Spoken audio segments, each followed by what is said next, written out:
Bom dia.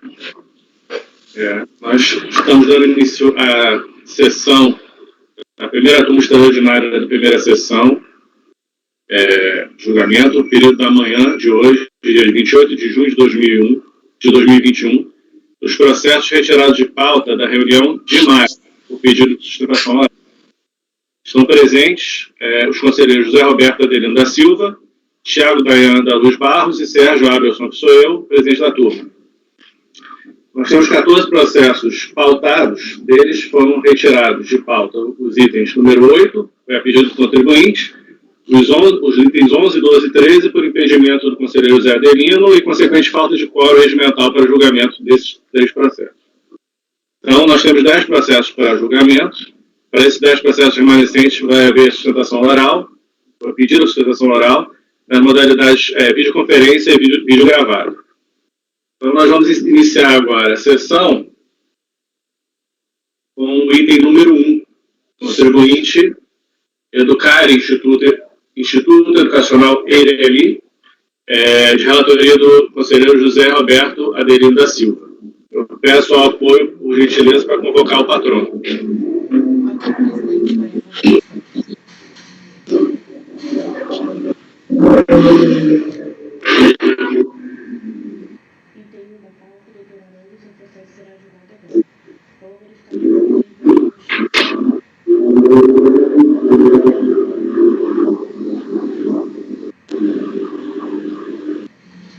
Foi convocado, presidente. Obrigado.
Dificuldade de entrar. Ele deve estar com dificuldade.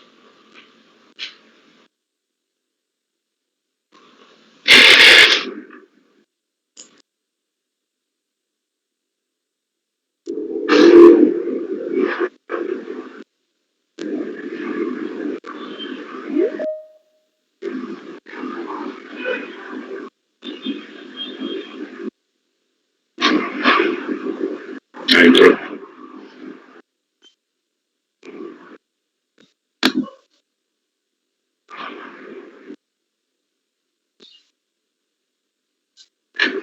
Bom dia, doutor Haroldo. Bom dia. Eu não sei se é o sistema, mas eu não estou vendo. Eu estou acessando a câmera aqui, tá? Só um momento.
Puxa aí.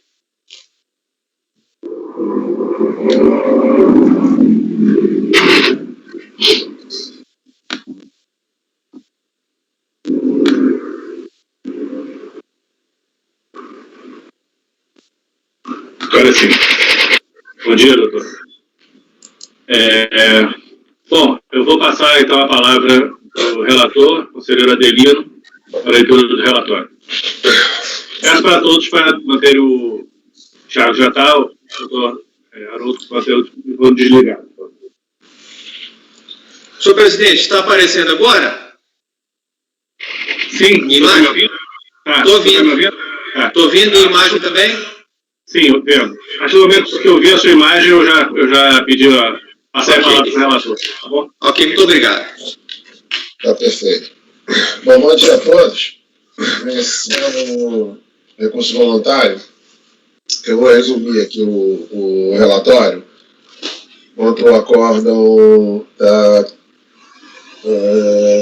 terceira turma da DRJ Rio de Janeiro, que determina a exclusão do Simples, né, da empresa Educar, Instituto Educacional ENEM.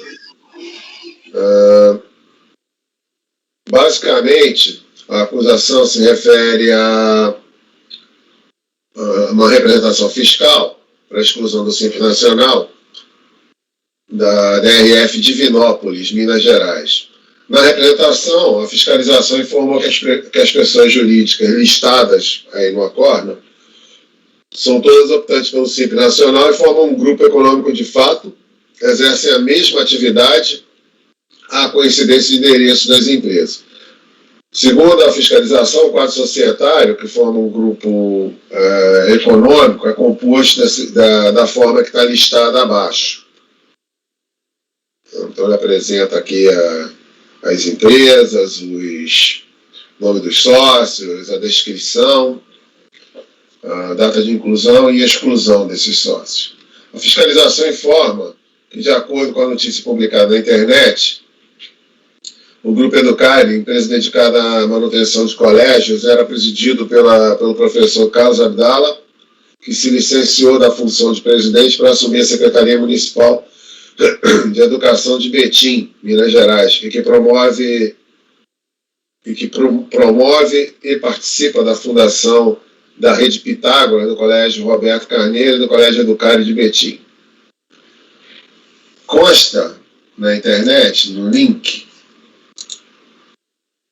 está descrita a notícia. Atualmente, o professor Carlos Abdala era presidente do Grupo Educare, empresa de natureza estritamente educacional dedicada à manutenção de colégios e formação continuada, tendo se licenciado dessas funções para assumir a Secretaria Municipal de Educação de Betim. Foi membro do Conselho Estadual de Educação de Minas Gerais, diretor proprietário da Rede Promove e participou da Fundação Rede Pitágoras, do Colégio Roberto Carneiro e do Colégio Educare de Betim. Portanto, entendemos que as empresas que compõem o Colégio Roberto Carneiro e as do Colégio Educare formam o mesmo grupo econômico, cujas empresas estão relacionadas no item 1 acima. Relaciona-se os titulares das pessoas jurídicas citadas, indica o parentesco entre elas. Aí tem essa lista que vocês verão lá no item a seguinte, com a empresa, nome do contribuinte e parentesco. A fiscalização listou também os vínculos empregatícios existentes no sistema do Cadastro Nacional de Informações Sociais. Aí também tem uma lista com vínculo empregatício no CNPJ, início e fim, quando é o caso. No item 7, apresenta as constatações de que Odete Maria do Carmo Abdala e das pessoas físicas listadas no quadro do item anterior. Então, ele lista os períodos em que cada uma dessas pessoas aí, né, seriam pessoas interpostas. Então, tem uma lista, eu pedi a velha para não ler, que é muita coisa. Aí, no item 8, a fiscalização conclui que o professor Carlos Abdala era preliminarmente o verdadeiro sócio de fato de todas as empresas citadas no item 1, e que após seu falecimento em março de 2016, ficou evidente que a administração do grupo econômico passou a ser de seus filhos, sendo os demais interpostas pessoas. E aí vem um comentário, né, que é reproduzido, que é da análise dos endereços dos diversos estabelecimentos do grupo econômico, percebe-se coincidências de endereços, troca constante de sócios com parentesco, considerando a composição do quadro societário das empresas, listado no item 1, constata-se, de fato, a administração das empresas passa pelos familiares relacionados no item 3, sendo que, preliminarmente, o Sr. Carlos Abdala era o verdadeiro sócio de fato de todas as empresas do item 1, sendo que o mesmo faleceu em 3 de 2016, conforme a pesquisa obtida na internet. Portanto, a partir daí fica evidenciado que a administração do grupo econômico passou a ser de seus filhos. No item 9, menciona que o somatório das receitas brutas oferidas pelo grupo não está dentro do limite estabelecido na Lei Complementar 123, que era de 3.600.000. Segundo a fiscalização, o limite para permanência no SIM foi ultrapassado em abril de 2014. E aí apresenta um quadro, né, com esses fatoramentos. A fiscalização, então, concluiu pela exclusão da recorrente do regime do Simples. Na manifestação de inconformidade, em síntese, a hora recorrente alegou que a instituição de educação autônoma, que a ausência de intimação da ação fiscalizatória é vício insanável, que torna nulo o A-declaratório, e que, se superada a nulidade, no mérito alega a impugnante, ser instituição de ensino autônoma com todas as individualidades típicas de empresas do setor de educação, corpo docente próprio, alunos, sede, diretores administrativos e financeiros individualizados. Que, para justificar a exclusão, o fisco formulou criativo cenário factual, atribuindo à impugnante a formação de grupo econômico sob a narrativa de que seu real administrador seria o Sr. Carlos Abdala, após seu falecimento, seus parentes, tal como as demais empresas que comporiam o dito agrupamento. Alega que a leitura do A-declaratório revela as ilações fiscais são apoiadas pelo tripé, coincidência de endereço, mesma atividade, vínculo de parentesco ou empregatício entre os sócios, mas que, conforme se passará a detalhar, tal base não se sustenta. A sede da impugnante, na rua tal, o Acapre 251, bairro Arquipélago Verde, Betim.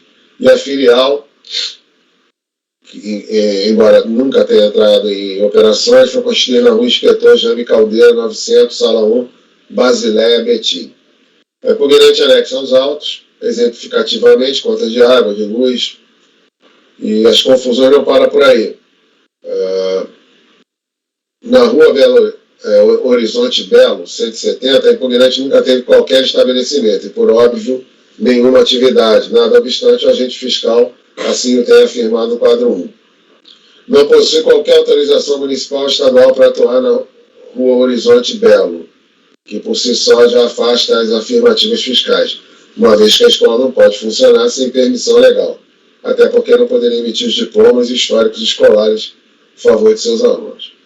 Mas ainda, o auditor fiscal nem mesmo menciona a filial da impugnante, reitera sempre inativa, constituída na rua Inspetor Jaime Caldeira, 900, sala 1, Basileia, Betim.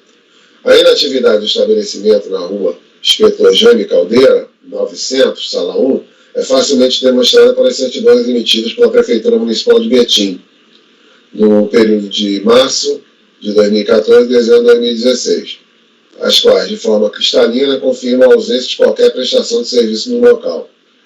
Destaca-se, tais equívocos, somados a tantos outros identificados nas preliminares, demonstram ser inócuas e contraditórias assertivas fiscais. O interessado diz que as guias de recolhimento FGTS e de informações à Previdência Social, neste mesmo período, comprovam que não existia qualquer empregado, portanto, professor nesse estabelecimento entre abril de 2013 e julho de 2017. Devendo-se indagar, há escola sem professor?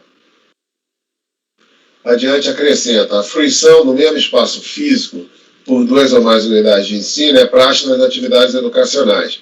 A prestação da atividade educacional exige compartilhamento de espaços físicos. Na sede da impugnante, Rua Cap 251, Também atuava na Universidade do Vale do Rio Doce, no INCOR, Campus Betim, tratando-se de mera entidade que em horários diversos atuava no mesmo endereço. Duas instituições de ensino independente entre si podem perfeitamente dividir e atuar no mesmo prédio.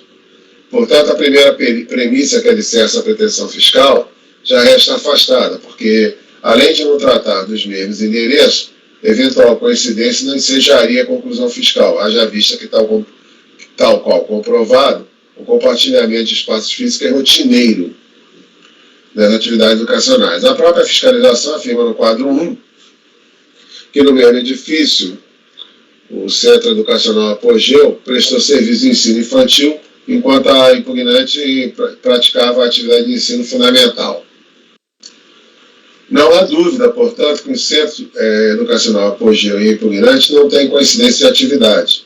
Enquanto a impugnante prestava a atividade de ensino fundamental, o Centro Educacional Apogeu prestava serviço para ensino infantil, ou seja, para crianças até 5 anos, não se confundindo, então, as atividades, e pois seus professores, métodos pedagógicos, bibliotecas e procedimentos administrativos. A independência das escolas é incontestável. O interessado diz que o fisco nega a qualidade de sócio a Márcio Câmara Rodrigues e Raquel Freire Abdala, sob a frágil justificativa de tratarem-se, respectivamente, de ex-funcionários de outros colégios, tidos como membros do pretenso grupo econômico e de parente, esposa do senhor Carlos Abdala. Alega que, se a própria fiscalização, pautando-se na interposição fraudulenta do senhor Márcio Câmara Rodrigues, que passou a figurar como sócio, não a partir de abril de 2014, mas apenas em março de 2016, é desta última data que a exclusão deve produzir efeitos. Alega ainda que não se pode atribuir figura de interposta pessoa apenas por se tratar de ex-funcionário de outro colégio, que nada impede que alguém que teve ou tenha vínculo empregatício empreenda. A livre iniciativa é prerrogativa constitucionalmente assegurada. A desqualificação da senhora Raquel Freire Abdala como titular da impugnante se deu sobre a única justificativa de se tratar de esposa do senhor Carlos Abdala. De toda sorte, é fato que ambas as pessoas que figuravam como sócias da impugnante no período fiscalizado exerciam de fato o encargo societário assumindo, pois, o ônus e o bônus dessa função. Destaca-se a notória expertise da senhora Raquel Freire Abdala, que desde 1969 atua no ramo de educação. Sua notória capacitação no setor de educação foi reconhecida pela Secretaria Estadual de Educação de Minas Gerais quando no credenciamento da impugnante como entidade de ensino. Oportunidade em que se avaliam as competências dos dirigentes da instituição a ser credenciada. Você pode desabonar a sócia da impugnante pelo simples fato de ter sido casada com o senhor Carlos Abdala, notadamente porque possui vasta experiência no setor de educação que restou reconhecido pelo Estado de Minas Gerais,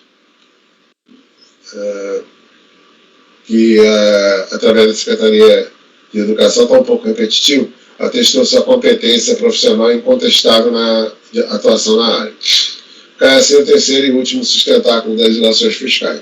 O interessado afirma que as elucubrações fiscais e de existência de um grande grupo econômico de ensino, o Grupo Educare, Colégio Roberto Carneiro, encabeçado pelo seu Carlos Abdala, seu proprietário e fundador, não passam então de uma esquizofrenia arrecadatória fiscal, uma vez que a simples pesquisa na rede mundial de computadores revela que o senhor Carlos Abdala não se figura como fundador da rede Pitágoras. A razão social da impugnante Educare coincide com a de diversas instituições de ensino, conforme se comprova pelo Estado do INPI. E pela simples pesquisa na internet, não se tratando, pois, de nenhuma exclusividade de uso desse nome, motivo de desconfiança ao ponto de vinculação entre as instituições.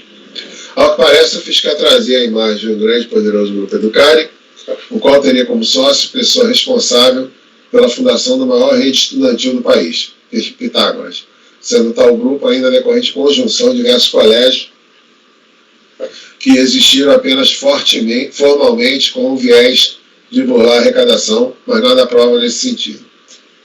É que surge a autonomia dessa impugnante administrar profissional conhecimento de mercado educacional, estrutura operacional distinta das demais empresas relacionadas à representação fiscal, em especial do ensino São Francisco de Assis e de educação e cultura São Francisco de Assis, ambas localizadas em Divinópolis, em face das quais nada se aduziu ou comprovou como atuando conjuntamente. Nesse pormenor, o que se tem é o oposto. Nenhum elo de conexão entre unidades betinenses e divinopolitanas que foi levantado, ainda que minuciosamente. Caso se tratasse de real grupo econômico, fatalmente existiriam contratos, acordos, um único setor administrativo, financeiro, comercial e de propaganda, um mesmo quadro de pessoas, o que, contudo, não restou demonstrado pela fiscalização. Ponto central da acusação seria a administração centralizada, figura do senhor Carlos Abdala. Contudo, não foi apresentado qualquer documento que ateste tal fato, nada que possa efetivamente vinculá-lo aos seus descendentes ou seus descendentes a impugnante. A legislação tributária até permite que a fiscalização desconsidere atos praticados pelo contribuinte. Artigo 116, parágrafo único do CTN. Em contrapartida, exige, para tanto, que o agente fiscal fundamente suas ações, o que reitera-se, não se verifica nos autos. O aludido parágrafo único, então, não é caracterizado como carta branca ao fisco, para desconsiderar atos a seu bel prazer. Trata-se, pois, de uma legislação que visa coibir abusos ou fraudes, termos esses que sequer foram mencionados pela fiscalização. A narrativa fiscal não conta com o necessário suporte probatório, não tendo o fisco suportado com esse ônus, o que enseja a desconstituição do ato declaratório executivo para contestado. Encerra requerendo a nulidade do ADE, ou, caso contrário, que a exclusão se dê a partir de março de 2016. Em julgamento, a DRJ decidiu pela improcedência da manifestação de inconformidade. Publicou o seguinte acordo. Ato declaratório executivo. Nulidade de ocorrência. Rejeita-se a alegação de nulidade do ato se este foi emitido por autoridade competente sem preterição do direito de defesa. Simples Nacional, fato gerador, 1º de maio de 2014. Representação, ato de exclusão, despacho manual, grupo econômico de fato, interposição de pessoas. A interposição de pessoas é causa, exclusão do simples. Representação, ato de exclusão, despacho manual, receita bruta global, excesso. Exclui-se do regime a pessoa jurídica cuja receita bruta exceder o limite definido em lei complementar. Efeitos da exclusão, interposição de pessoas, excesso de receita bruta. Sendo duas as causas da exclusão, essa tem início a partir da que primeiro produziu efeitos. Bom, assim, a recorrente apresentou, então, o seu recurso voluntário, onde reforça os argumentos trazidos em sede de manifestação de conformidade, alegando em preliminar, novamente, a nulidade do ato administrativo por ausência de intimação prévia, com base no artigo 196 do CTN, e que não é uma questão meramente formal, notadamente porque, estipulado o período auditado, define-se a possibilidade de denúncia espontânea, como se infere do artigo 138 do CTN. E 33, parágrafo 2º, decreto 7574, 2000, que saiu errado. Depois eu conserto isso, presidente. Que regulamenta o processo de determinação da existência de créditos e tributos federais. Nulidade do ato administrativo. Fundamentação deficiente, não identificação dos reais beneficiários da interposição de pessoas, inconsistência quanto ao momento de produção dos efeitos do ato de exclusão, porque ainda que se considere somatório das informações contidas na representação e no ADE, não é apontado quem seriam efetivamente as pessoas interpostas, bem como os reais beneficiários dessa interposição, ainda quando tais fatos teriam ocorrido, impedindo-se, pois, a recorrente do pleno conhecimento das acusações e, conseguinte, não lhe permitindo apresentar todos os argumentos de defesa que poderiam utilizar a seu favor. De fato, quem seria a pessoa interposta pela recorrente quando ocorrer essa interposição? Argumenta ainda que há uma verdadeira miscelânea de fatos e argumentos não comprovados, o que torna nula a argumentação fiscal e vulnera o comando do artigo 10 do decreto 70.235. Vou acertar aqui que ele cometeu um equívoco aqui. Isso para não apontar a violação dos artigos 29 e 30 da Lei Complementar 123, 2006. Quanto ao mérito, conceitua o empregador com base na CLT, dando ênfase ao parágrafo 3º do artigo 2º. Parágrafo 3º, não se caracteriza grupo econômico a mera identidade de sócio, sendo necessária para a configuração a demonstração do interesse integrado, efetiva comunhão de interesses e a atuação conjunta das empresas dele integrantes. Cita o artigo 494 da IN 971. Caracteriza grupo econômico quando duas ou mais empresas estiverem sob direção e controle ou administração de uma delas, compondo o grupo industrial, comercial ou qualquer outra atividade econômica. Cita a decisão do TST, onde a simples existência de sócio comum não caracteriza o grupo econômico. Repete os argumentos trazidos em sede de DNI quanto a endereço, licença municipal, estadual, para atuar no endereço indicado para fiscalização, como antes reproduzido. Também ressalta que a senhora Raquel Abdala não pode ser desqualificada como titular da recorrente pelo simples fato de ter sido casada com o senhor Carlos Abdala. Pois, a notória capacitação da senhora Raquel para atuar no setor da educação confirma sua competência para a gestação e para ser titular da recorrente, restando atestada pela Secretaria Estadual da Educação de Minas Gerais, quando o credenciamento da recorrente como entidade de ensino. Devera, na forma do artigo 8º, parágrafo 1º, inciso 3, da resolução CMG 449/2002, nessa oportunidade, a Secretaria Estadual avalia a competência de seus dirigentes e dirigentes da instituição a ser credenciada em verbos. Adicionalmente, não se pode atribuir ao Sr. Márcio Cunha, figura de... eu não transcrevo. Adicionalmente, não se pode atribuir ao Sr. Márcio Cunha a figura de pessoa interposta, apenas por se tratar de ex-funcionário de outro colégio, que nada impede que alguém que tenha tido um vínculo empregatício, se empreenda, etc., como já estava na manifestação de inconformidade. Reitera-se que, se pautando ele repete que a exclusão, se fosse o caso, deveria ser a partir de março de 2016, não 2014. E nós consideramos os argumentos finais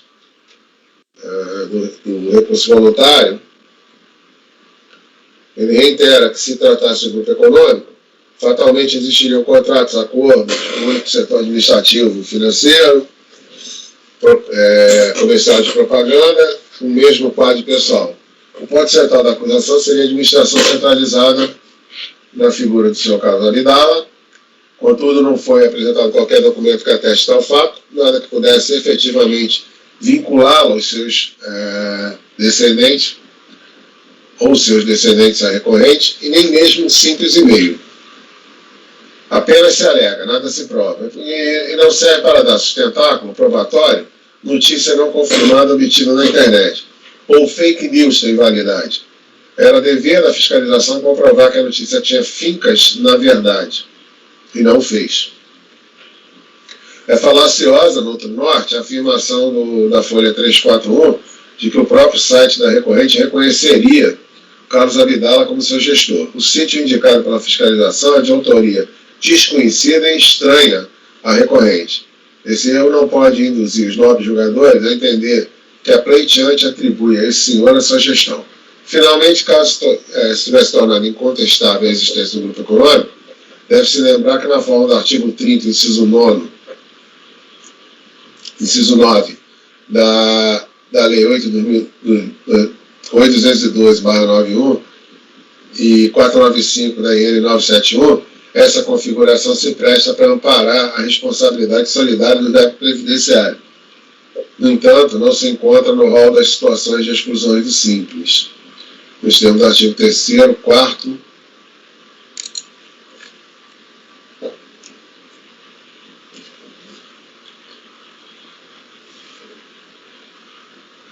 talvez na colagem tenha dado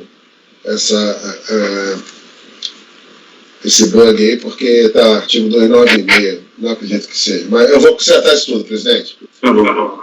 Em razão do exposto, requer a recorrente que se digne Vossa Senhoria a dar provimento ao presente recurso, reformando-se, pois, a decisão recorrida para o fim de reconhecer a nulidade do procedimento que deu lastro à exclusão do Simples, conforme as preliminares apresentadas ou subsidiariamente seja declarada a sua insubsistência em razão da falta de identificação ou comprovação das imputações fiscais.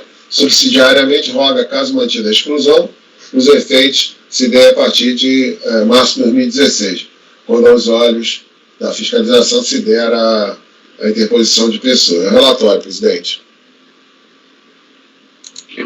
Eu passo a palavra. Menino, o microfone está dando eco. Passo a palavra agora para o patrono. O senhor tem até 15 minutos. Muito obrigado, senhor presidente. Bom dia a todos, senhores conselheiros. Agradeço o relatório completo e preciso do senhor relator, e diante, inclusive, da qualidade do relatório, né, eu vou apenas fazer aqui alguns registros que reputo relevantes para embasar o nosso recurso. Bom, em primeiro lugar, registrar mais uma vez que estamos aqui recorrendo pela Educar, Instituto Educacional, né, que foi lançada aí como sendo o componente de um grupo econômico, e exatamente essa constituição desse suposto grupo econômico é que deu aso à autuação fiscal, um dos motivos para essa autuação fiscal. Então, em primeiro lugar, eu gostaria de reforçar o que já foi exposto em dois momentos aí, pela Educare, no sentido de que se trata de uma empresa autônoma, completamente independente de quaisquer outras entidades. Embora nós tenhamos a insistência do fisco no sentido da existência desse grupo econômico, o que nós temos são apenas suposições, citações de coincidências. O que eu gostaria de registrar de maneira muito forte nesse caso é que, de um lado, nós temos suposições, a referência a coincidências, e, de outro lado, nós temos provas. Tá? Então, no sentido de existência do grupo econômico, repito, tá? Tudo que foi feito pela fiscalização é no sentido de elencar coincidências, elencar situações relacionadas à coincidência de endereços, atuação em mesmo ramo de atividade, vínculo entre os titulares ou sócios das empresas. De outro lado, todas essas situações não mereceram nenhum tipo de prova que demonstre a existência de grupo econômico. Vejam só, quando nós falamos de grupo econômico, e no recurso fizemos questão de abordar nesse sentido, nós precisamos verificar se há um controle, uma administração de uma empresa, de uma entidade por outra, ou se há uma pessoa que participe de todas e esteja efetivamente controlando, ditando as regras referentes aí à vida dessas empresas, dessas entidades. Isso não há prova alguma nesse sentido. O máximo que é feito aí é a vinculação, a tentativa de se vincular a um senhor Carlos Abdala, que teria parentesco com titulares de algumas empresas, inclusive parentesco com a titular da Educar. Fora isso, tá, nós não temos nenhuma prova, não há nenhum elemento que comprove qualquer tipo de atuação concatenada dessas empresas. Não há nenhuma prova que demonstre que tenha partido de um administrador único, de uma linha de direção única, qualquer forma de atuação dessas empresas, sobretudo no que diz respeito à Educare, né? Então, em primeiro lugar, não temos elementos mínimos probatórios aí a configurar a existência de um chamado grupo econômico, tá? Prosseguindo, como muito bem já foi apontado aí pelo senhor relator, a fiscalização ela se baseia em um tripé: coincidência de endereços entre as empresas, atuação no mesmo ramo de atividades e vínculo de parentesco entre titulares. Mas isso caracteriza grupo econômico em alguma medida? Absolutamente não. Diante da legislação, citada aí várias vezes já, isso não caracterizaria grupo econômico. É importante ainda registrar que, no que diz respeito aos endereços, conforme já registrado aí pelo senhor relator, né, não há efetivamente endereços comuns da Educare com outras empresas, né? Ela tem um endereço em que ela atuou especificamente, era o endereço de funcionamento dela, que inclusive ela já teve parceria com uma universidade, com uma instituição de ensino superior, que utilizou-se do mesmo espaço físico. Por quê? Porque se tratava de ensino superior e ensino fundamental, serviço ofertado em horários diferentes. E, obviamente, isso é tão simples e tão comum nessa área, que essa universidade não está constando aí como uma suposta também integrante desse grupo econômico, né? Então, a única coincidência de endereço que poderia acontecer é essa. Em relação à previsão de uma coincidência no tocante à filial, está claro aí que nunca houve qualquer tipo de atividade na filial da Educare, nunca teve empregados, nunca teve funcionamento desse local, né? Portanto, não há qualquer elemento que comprove a chamada coincidência de endereços, né?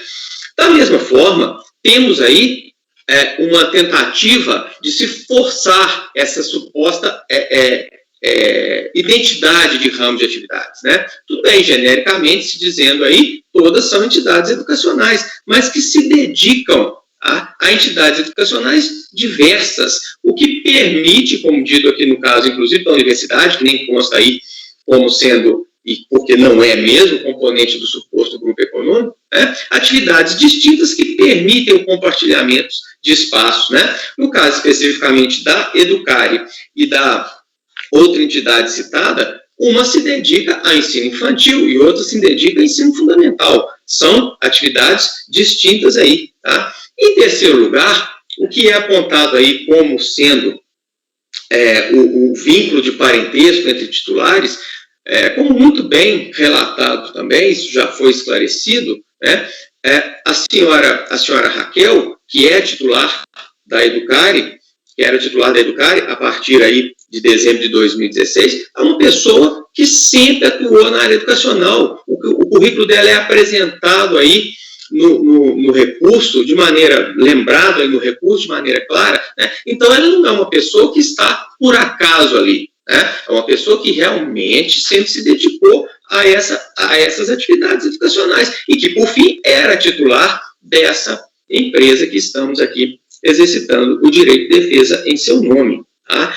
Então, a senhora Raquel não é uma pessoa estranha, uma pessoa que desconhece o ramo e que foi colocada ali por um terceiro, que é simplesmente uma suposição também, como sendo simplesmente uma pessoa interposta. Então, na verdade, no caso da recorrente, não há nenhum tipo de irregularidade, não há nenhum tipo de situação sequer estranha pelo fato de termos a senhora Raquel, né, exercendo aí a titularidade dessa entidade. E mais, o senhor Márcio, que a precedeu aí na titularidade dessa empresa, ele também é uma pessoa que sempre se dedicou a essa atividade. Ele foi um empregado de uma outra instituição de ensino, foi empregado de outra instituição de ensino e, por fim, passou a ser titular também da Educare, tá? O que não há qualquer impedimento, não há qualquer vício e não constitui nenhum tipo de prova de que houvesse aí essa formação de grupo econômico.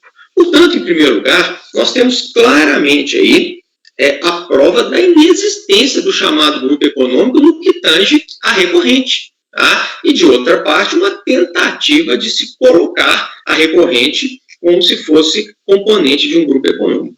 Importante revisar, já que isso já foi dito algumas vezes, né, que a pessoa do senhor Carlos Abdala, tá, não ostenta a situação que foi trazida por uma suposta menção aí num site de internet. Muito importante registrar, senhores conselheiros, que essa notícia que foi trazida pelo físico não foi veiculada em qualquer sítio de internet da recorrente. Tá? E, na verdade, ao que parece, nenhuma das outras empresas supostamente componentes do grupo econômico. Né? Basta ver o endereço desse site, que é completamente estranho aos domínios de internet aí, da recorrente e também das outras empresas. Pelo que foi demonstrado aí nos autos. Tá? Então, não há essa atuação, nunca houve, né? Nunca houve, uma vez que ele já falecido desde 2016, nunca houve essa atuação desse senhor Carlos Abdala como se fosse o verdadeiro titular da recorrente e que estivessem outras pessoas apenas como interpostas ali, realizando as suas vontades, atuando como se fossem simplesmente pessoas a mando do senhor Carlos Abdala. Né? Então, isso em relação à recorrente jamais existiu. Muito importante reforçarmos isso que já foi apresentado aí no recurso. Mais uma coisa que é importante ser lembrada aqui, repito, diante da clareza e da precisão do relatório apresentado pelo senhor conselheiro relator, é o que diz respeito a essa questão também da interposição de pessoas. O senhor Márcio, que foi citado aí como uma pessoa interposta, tá? Ele também já atuou no ramo educacional, isso está claro aí, tá? E não há nenhum elemento de prova que demonstre que estivesse atuando como titular dessa recorrente, como sendo pessoa interposta do citado senhor Carlos Abdala. Tá? É um outro ponto importante para frisarmos aí. Outra questão que ainda resta ser abordada diz respeito aos efeitos aí dessa declaração de exclusão da recorrente do Simples. Né? Como foi relatado, aponta-se que o senhor Márcio Cunha ingressou na titularidade da recorrente em março de 2016, o que está devidamente comprovado. Entretanto, o ato de exclusão, ele atribui efeitos a partir de abril de 2014, ao argumento de que nessa data teria sido alcançado aí o valor de receita que impunha a exclusão da recorrente do Simples, dentro do contexto imaginado da existência de grupo econômico. Ora, na verdade, se admitir que houve essa interposição, o que nós admitimos aqui apenas para argumentar mesmo, somente se poderia admitir efeitos a partir da data em que o senhor Márcio Cunha efetivamente se tornou titular da recorrente, o que se deu em março de 2016.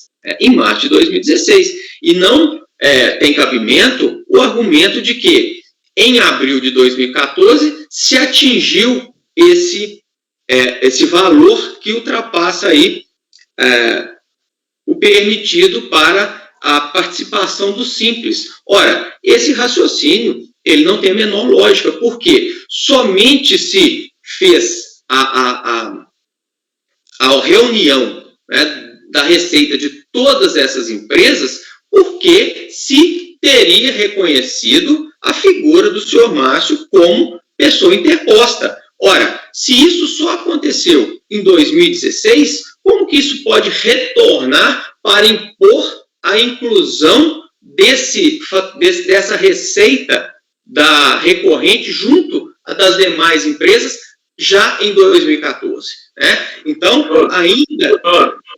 Pois não. Só aviso, faltam só 2 minutos para o fim do seu... Sim, senhor, já estou caminhando para o fim, senhor presidente. Então, não pode prevalecer de forma alguma, né, o entendimento, por cautela, obviamente, de se manter a exclusão a partir de abril de 2014.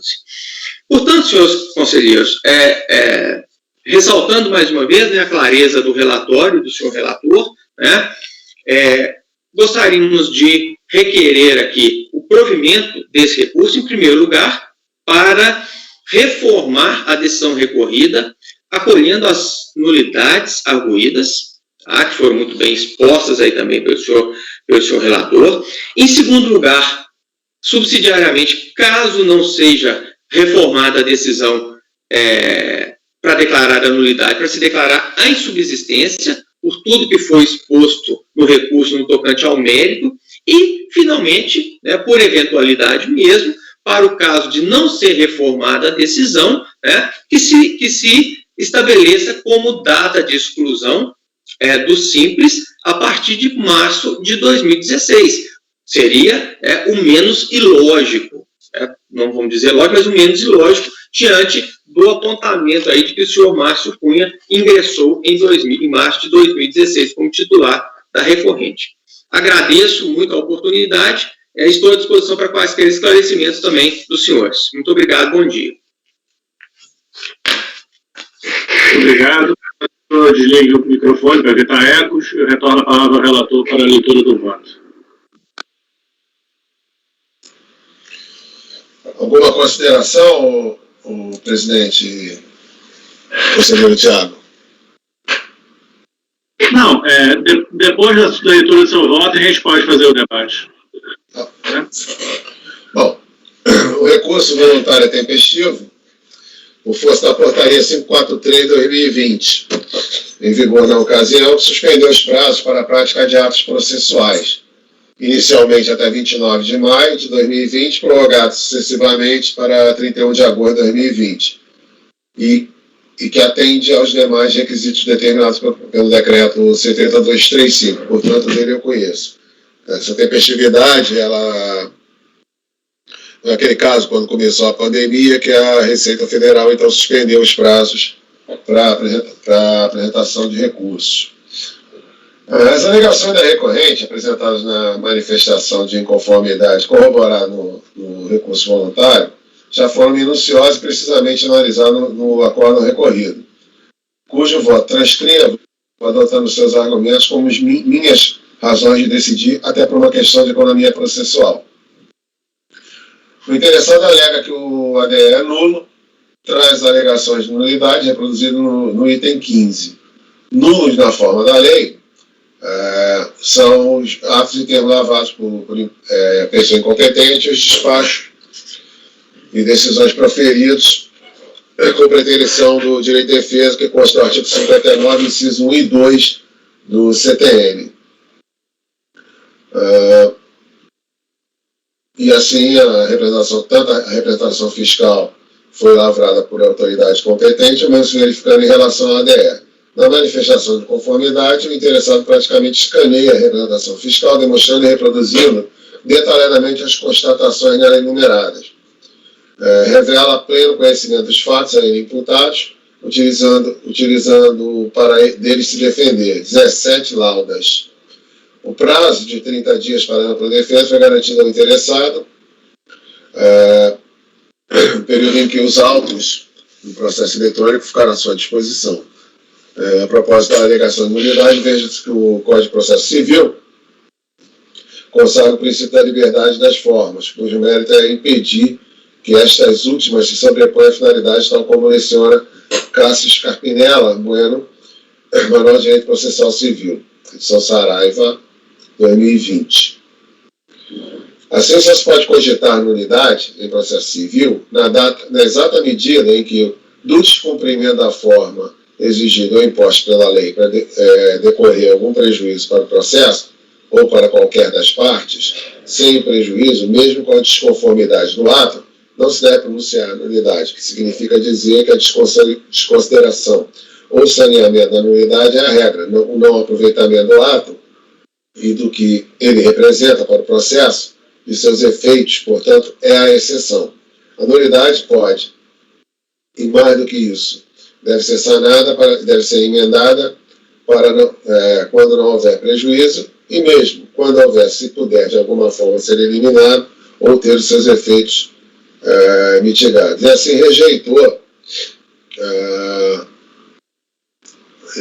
a alegação de nulidade do ato. Ainda, o interessado diz que o ADE padece de vício insanável, porque não houve intimação de ação fiscal. Este processo, continua, é relativo ao ato de exclusão do Simples Nacional. Não há previsão legal para que a exclusão do regime simplificado só se dê após instaurada a ação fiscal. Assim, ainda que assim não fosse, os procedimentos anteriores à ciência do ato têm natureza inquisitória, de forma que o contraditório aqui só se inaugurou com a manifestação de inconformidade. Dessa forma, tal alegação de nulidade também deve ser rejeitada. As demais alegações são concernentes ao mérito e, ao seu tempo, serão enfrentadas. Bom, adiantando um pouquinho, vamos ao item 43, onde afirma a DRJ. O interessado alega que a exclusão foi fundamentada na pretensa extrapolação da receita bruta, mas ao se argumentar que tal exclusão se deu em razão da pretensa interposição do Sr. Márcio Câmara Rodrigues, deve-se ressaltar que tal ato societário somente ocorreu em março de 2016, sendo que na forma da legislação a exclusão somente poderia ocorrer a partir dessa competência. Esse processo foi inaugurado com a representação às folhas 2/9, ato por meio do qual a fiscalização deu notícia à autoridade competente, que é o delegado da Receita Federal do Brasil, sobre condutas incompatíveis com a permanência do Simples Nacional.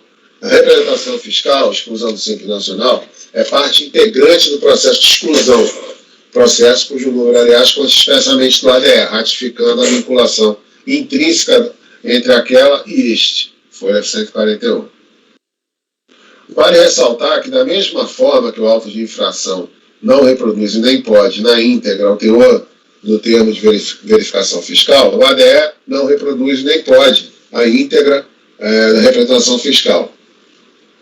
Tanto é que na representação e ADE se completam, que a manifestação de inconformidade se refere a todos os fatos, dados, imputações, base legal, etc., em ambos explicitados.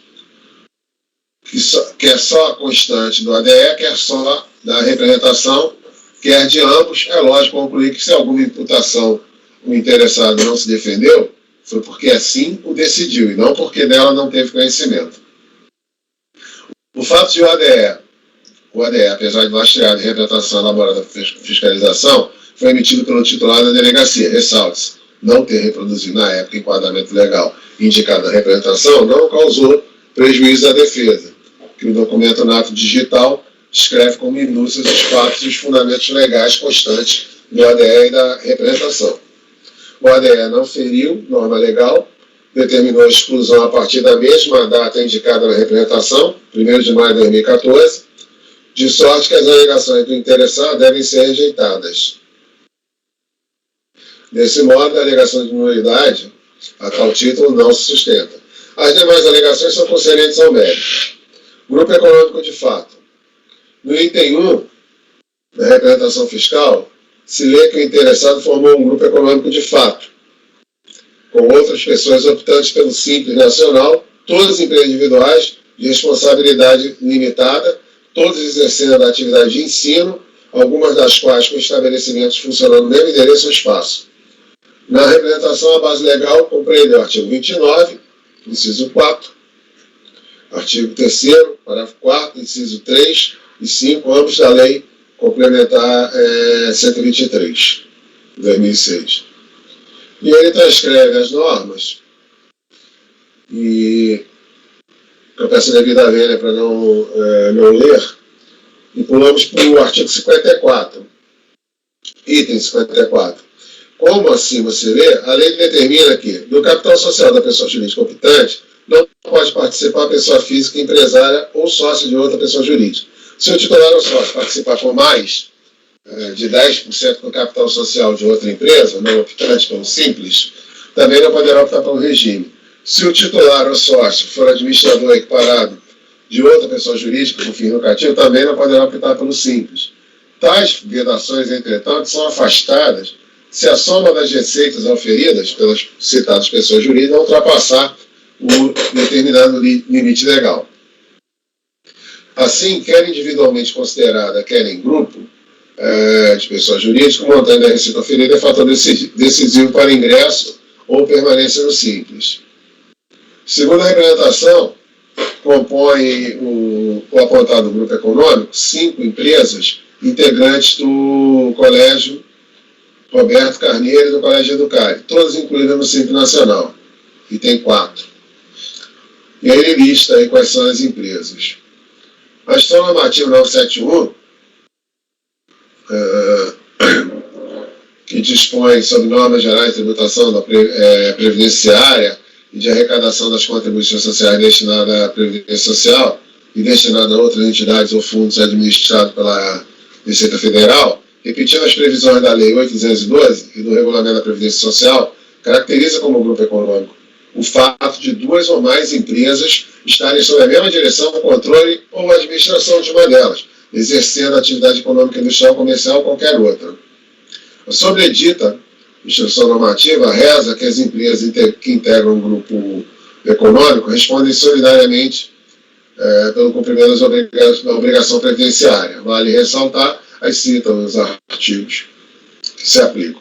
As 5 citadas empresas exercem atividade de ensino. Lista as empresas. Aí trata das empresas individuais de responsabilidade limitada. Foi instituída pela Lei 12.441, 2011, que alterou o Código Civil. Cita a norma de criação desse tipo de pessoa jurídica. Segundo a dita lei, ERELI é constituída por uma única pessoa que deve deter a totalidade do capital social, devidamente integralizado. Releva destacar que o citado de Código Legal dispõe que a pessoa natural que constitui ERELI só pode figurar de uma única. O interessado alega que não há dúvida, portanto, que o Centro Educacional Apogeu e Impugnante não tem coincidência de atividade. Enquanto a Impugnante prestava atividade de ensino fundamental, o Centro Educacional prestava serviço para o ensino infantil, ou seja, para crianças até 5 anos. Não se confundindo, então, as atividades. E, pois, seus professores, métodos pedagógicos, bibliotecas, procedimentos administrativos.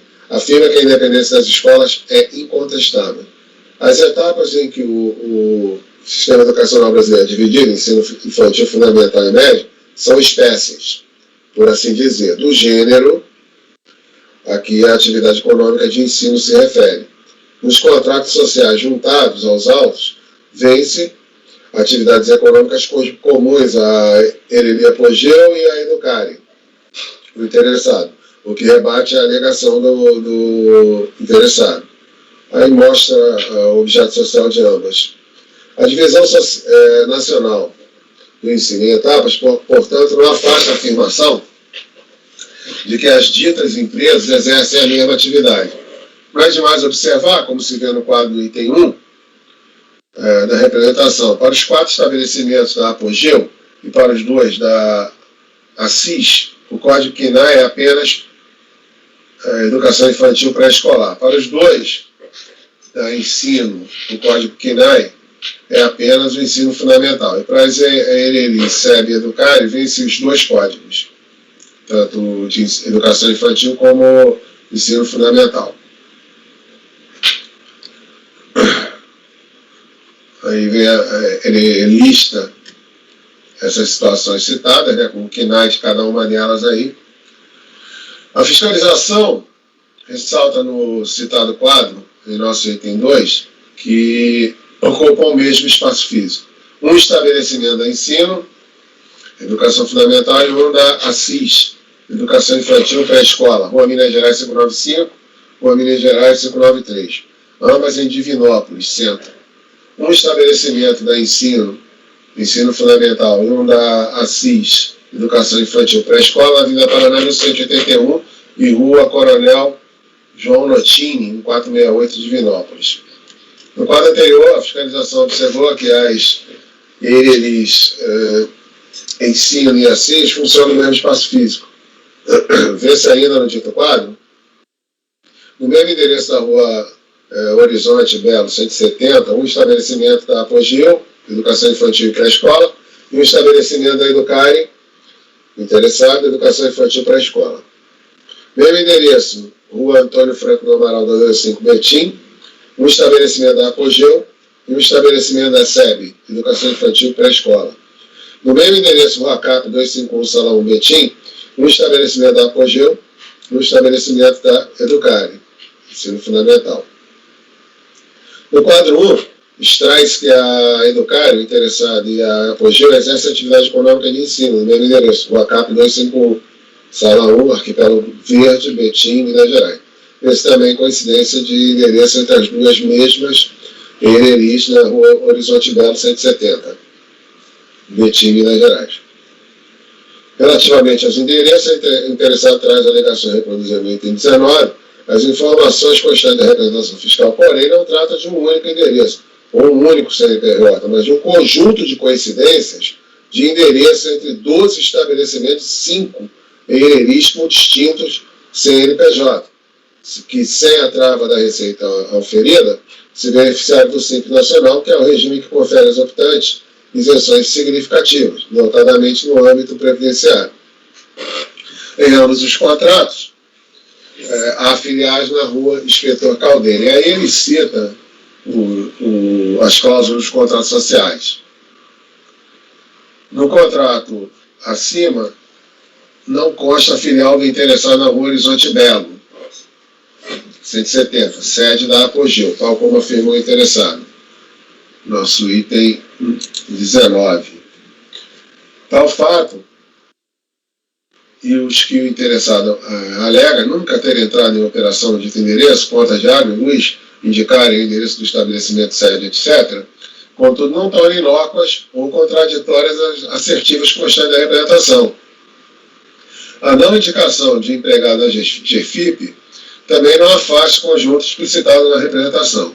Como afirma o interessado, pode até ser comum que pessoas jurídicas que exercem atividade econômica no ramo educacional ocupem o mesmo espaço físico, sem que entre elas haja qualquer tipo de ligação ou formação de grupo econômico. Além da utilização do espaço físico comum, porém, a fiscalização com base em informações extraídas das juntas comerciais aponta que 7 pessoas físicas relacionadas à representação do item 3 foram titulares de mais de uma das 5 ERELI em tela. Aí cita então quem foram os sócios, quem são os sócios, a descrição, data de inclusão e exclusão.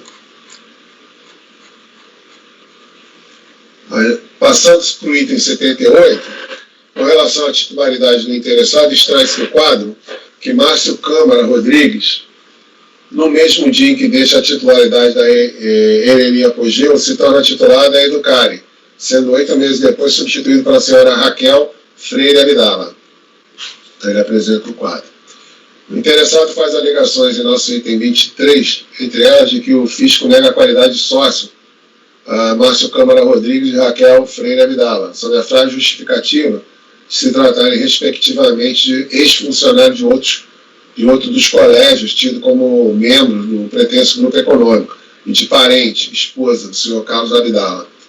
Evidentemente que, em regra, a fiscalização tributária recai sobre fatos ou circunstâncias relativos a períodos não alcançados pela decadência, sorte que a titularidade do interessado em períodos anteriores a 2014 não foram tratados na representação.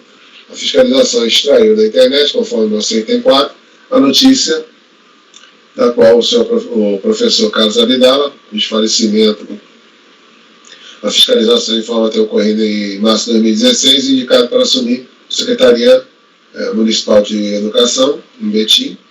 Ele era presidente do Grupo Educare, empresa de natureza também educacional, destinada à manutenção de colégios de formação continuada.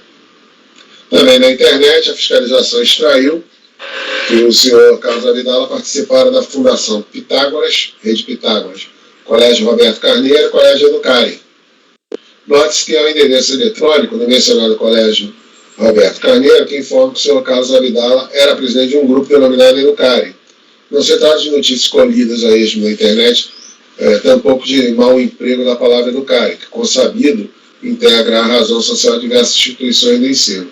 No dito endereço, a fiscalização extraiu que o citado Colégio Roberto Carneiro possui 3 unidades, 2 das quais no rol das ERELIs 1901. A fiscalização elaborou então um quadro, contendo o grau de parentesco entre os titulares das 5 ERELI e o senhor Carlos Abdala. E aí veio um quadro onde ele demonstra quem são os sócios, data de inclusão novamente, né, grau de parentesco, etc. Para o senhor Márcio Câmara Rodrigues, a fiscalização não apontou o grau de parentesco com o senhor Carlos Abdala. A senhora Raquel Freire Abdala é mãe de Patrícia Freire Abdala, filha de Carlos Abdala. De acordo com o quadro, no item 87, após a exclusão de Adélia Almeida Abdala, em 20 de 4 de 2012, o titular da ERELI passa a ser o senhor Márcio Câmara Rodrigues, porém com inclusão apenas em 13 de 4 de 2016. Essa informação consta do CNPJ. Por fim, a fiscalização relaciona os seguintes vínculos empregatícios. É lista o nome das pessoas, descrição do sócio, inclusão, exclusão e vínculo. Início e fim, quando for o caso. Das pessoas listadas no quadro acima, o Márcio Câmara Rodrigues foi sucessivamente titular da ERELI, Apogeu e do interessado, Educare. Conforme a apresentação, Fabrício da Silva Teles, titular da ERELI Apogeu, de 25 de 6 de 2015 a 16 de 3 de 2016, consta no CNS como empregado do período de 1 de 6 de 2015 a 23 do 3 de 2016, da ERELI Educare. A fiscalização apontou Fabrício Silva Teles expressamente como interposta pessoa, onde ele afirma que o seu Fabrício da Silva Teles foi empregado da Educare no período de junho de 2015 a março de 2016, concomitante com o período que figurou como sócio da empresa em análise, conforme relatório CNS em anexo, sendo, portanto, pessoa interposta. Segundo a apresentação, Márcio Câmara Rodrigues, titular da ERELI Apogeu, 16 do 3 a 13 do 4, e da Educare, no período de 13 do 4 de 2016 a 8 do 12 de 2016, consta na CNS como empregado no período de 1 do 4 de 2009 a 30 do 11 de 2016, da CIS. Fiscalização também apontou Márcio Câmara Rodrigues expressamente como interposta pessoa. Márcio Câmara Rodrigues foi empregado da empresa Ensino Francisco de Assis durante o período de 4 de 2009 a 11 de 2016, conforme relatório CNS anexo, sendo, portanto, interposta pessoa. Ambos, Fabrício e Márcio, como se vê, foram por algum período, mas ao mesmo tempo empregados de ERELI, optantes pelo Simples, e titulares de ERELI também optantes pelo Simples Nacional. A titularidade, coexistindo juntamente com o vínculo empregatício, não é fato isolado. Não se refere a questões trabalhistas e é referente à permanência ou não no Simples. No conjunto de fatos, tem-se que as 5 ERELIs exercem a atividade econômica de ensino. Titularidade ocupada por um, ora por outro. Há registro de espaço físico e endereços comuns. Há relações parentescas entre os titulares. E uma mesma pessoa física que endereço eletrônico oficial, instituição do grupo, foi expressamente qualificada como sendo presidente do grupo, do qual teria se afastado para assumir cargo de secretário municipal de educação, seu Carlos Abdala. Na forma do parecer normativo RFB número 4 de 2018, um grupo econômico irregular compreende a divisão ficta de diversas pessoas físicas, pessoas jurídicas, sem autonomia sob a mesma direção ou operacionalização. Aí cita aí o texto do parecer. Se 5 têm a mesma direção e exercem o mesmo gênero de atividade econômica, configuram um grupo econômico irregular porque não formalmente constituído. E se, apesar de não terem autonomia e de estarem debaixo da mesma direção, As ERELIs que o integram mantêm com aparente autonomia um titular formal, este é a pessoa interposta. O interessado alega que, caso se tratasse de real grupo econômico, existiriam contratos, acordos, o único setor administrativo, financeiro, comercial, de propaganda, o mesmo quadro de pessoa que, contudo, não restou demonstratória fiscalização. Alega ainda que não foi apresentado qualquer documento que ateste que Carlos Abdala seja o administrador central. A interposição de pessoas pode ser veiculada por prova direta. Também é comum, especialmente em matéria tributária, que seja veiculada por indícios e elementos que, uma vez reunidos, estabelecem certeza acerca de um fato. Em sede de PAF, é perfeitamente aceitável chamada prova indiciária. Ainda mais porque se o desiderato é esconder nada mais previsível, então, que os atos de negócios, contratos, registros, etc., se revistam de aparente legalidade. O interessado alega que a lei, artigo 116, parágrafo único do CTN, até permite que se desconsidere atos praticados pelo contribuinte, mas exige em contrapartida que a fiscalização fundamente suas ações, não concedendo carta branca ao fisco para desconsiderar atos a seu bel prazer. Equivoca-se o interessado, não houve anulação de constituição do interessado como pessoa jurídica, ou alterações de sua natureza jurídica para fins de exclusão do regime, conforme atestado na representação. Foi constatada a utilização de interposta pessoa. Por isso, a alegação do interessado não contamina de inconsistências e indícios levantados que conduzem a uma única conclusão. Quando comenta a questão de como se pode provar a simulação, Maria Rita afirma que a reunião de prova indireta é demasiado difícil, que não poderia ser diferente, uma vez que a simulação foi engendrada justamente para tornar a prova direta impossível, caso em que importantes indícios se volume. Revista Dialética de Direito Tributário, 2001. As presunções assumem vital importância quando se trata de produzir provas indiretas acerca dos atos praticados mediante dolo ou fraude, simulação, dissimulação ou má-fé, em geral, tendo em vista que nessas circunstâncias o sujeito pratica o ilícito de forma a dificultar em demasia a produção de provas diretas. Os indícios, por essa razão, convertem-se em elementos fundamentais para identificação de fatos propositadamente ocultos, para evitar incidência normativa. Acerca do valor da prova indireta, aí ele cita a doutrina, né? Antônio da Silva Cabral ensina, processo administrativo fiscal, Saraiva 993, peça devida à vênia para não ler. Segue ainda com uma citação de outra doutrina. E pulando para o 109, os fatos reunidos convergem para a convicção de que se trata de um grupo econômico de fato, sob uma única direção formada por ERELIs que se beneficiaram devidamente do regime simples. Tais fatos sustentam que as conclusões veiculadas na representação e no ADE, formação de grupo econômico de fato e interposição de pessoas, não restarem elididos. Efeitos da exclusão.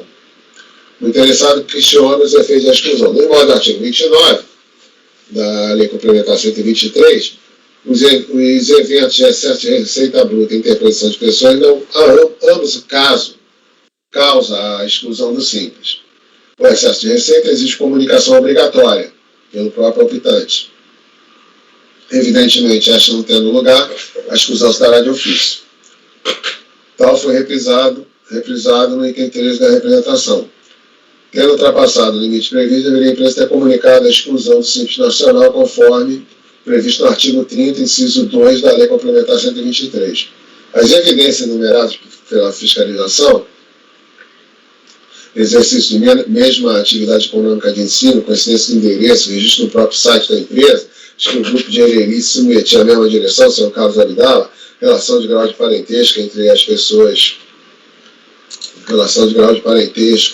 entre as pessoas físicas que se revezaram na titularidade do grupo de empresas, vínculo empregatício, titulares com outra empresa do grupo, constituem prova indireta da formação de grupo econômico de fato, que no momento em que a soma das receitas auferidas pelas 5 extrapolou o limite definido na lei complementar, exigiria a comunicação obrigatória de exclusão, Com efeito constatado a existência do grupo econômico de fato, é cabível a apuração de receita bruta global para fins de análise quanto à exclusão do regime.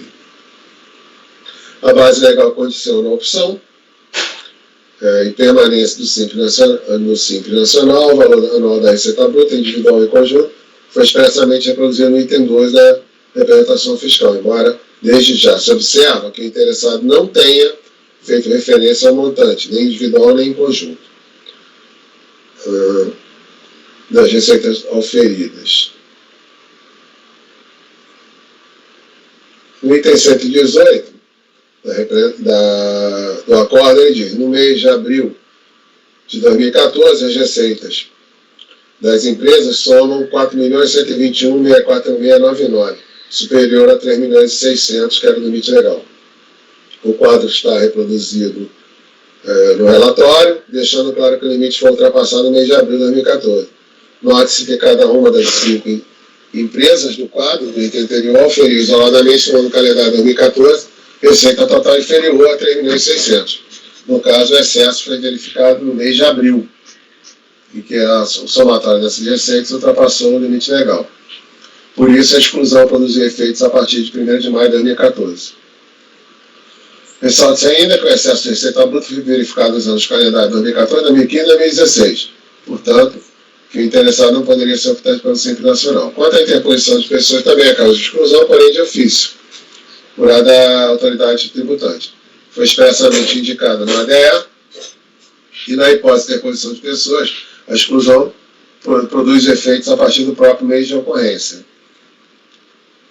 Já foi visto que apenas o senhor Fabrício da Silva Teles e o senhor Márcio Câmara foram apontados como interpostas pessoas. Também foi visto que o segundo que foi titulado interessado, 13 do quadro de 2016 a 8 de 2 de 2016. O interessado alega que a exclusão deveria produzir efeito a partir de março de 2016. Observe-se que o senhor Márcio Câmara figura como titulado interessado a partir de 13 do quadro de 2016. Não colhe razão. Foram 2 os motivos que levaram à exclusão. Por cada um deles, a lei definiu datas diferentes de produção de efeitos. Diante disso, está correto o procedimento de excluir o interessado a partir do mês que se verificou a primeira situação excludente, que foi 1º de maio de 2014. Desse modo, rejeita-se a alegação que a exclusão deveria ter produzido efeitos a partir do mês em que Márcio Câmara Rodrigues, apontado como interposta pessoa, teria assumido a titularidade do interessado. Cabe observar que a Educare é optante pelo Simples desde a origem do regime, 1 de 7 de 2007, Simples Nacional. Porém, conforme consulta de fevereiro de 2020, a partir de 17 de 10 de 2018, a situação de seu CNPJ é suspensa em face de interrupção temporária das atividades.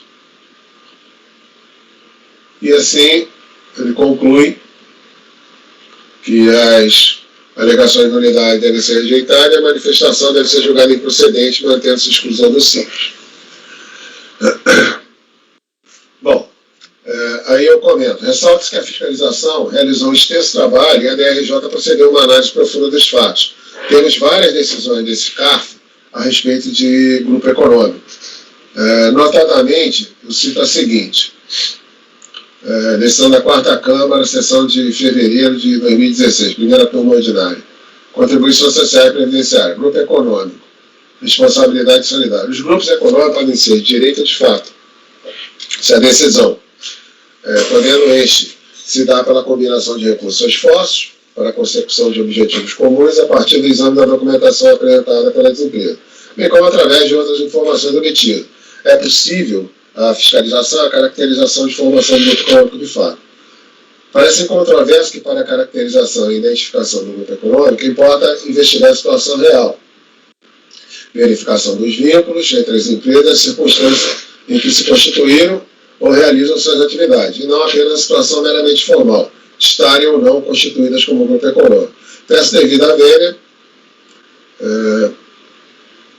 para transcrever parte do texto do citado acordo, do CARF, que acredito ajuda na elucidação. Nesse sentido, a comprovação da prática de simulação na constituição de pessoas jurídicas formalmente autônomas, mas na realidade sujeitas a comando único, invariavelmente se reveste das máculas do abuso da personalidade jurídica, caracterizado pelo desvio de finalidade ou pela confusão patrimonial, artigo 50 do Código Civil, ou atos praticados com excesso de poderes em infração de lei, contrato social ou estatuto, artigo 135 do CTN, justifica plenamente o procedimento de considerá-las como pertencentes às mesmas pessoas jurídicas, portanto passíveis de responsabilização independentemente de seus fatos societários, formais ou aparentes.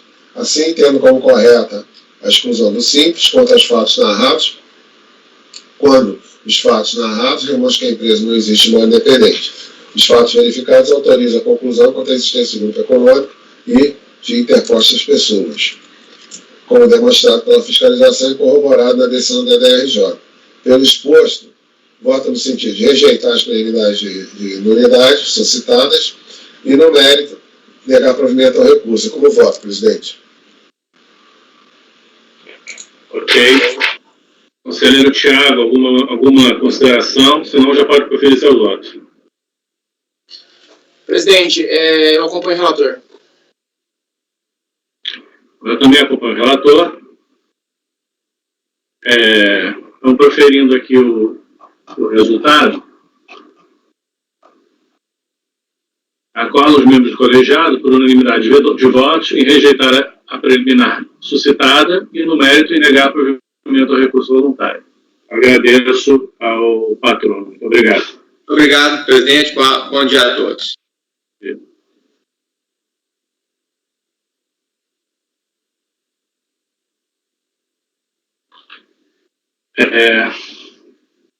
Janaína, eu queria saber, os demais patrões já estão na sala de espera? Algum? Presidente, somente a doutora Camila, do item 2 até o 7, já está na sala de espera. Então estamos na ordem. Então, agora, seguindo a ordem aqui. Oi? Um minutinho para eu pegar uma água. Fiquei seco. Quer que faça o intervalo? Se puder, melhor. Então, 5 minutos. Tá bom. Então, 10h24, 10h30 a gente volta. Tá ok.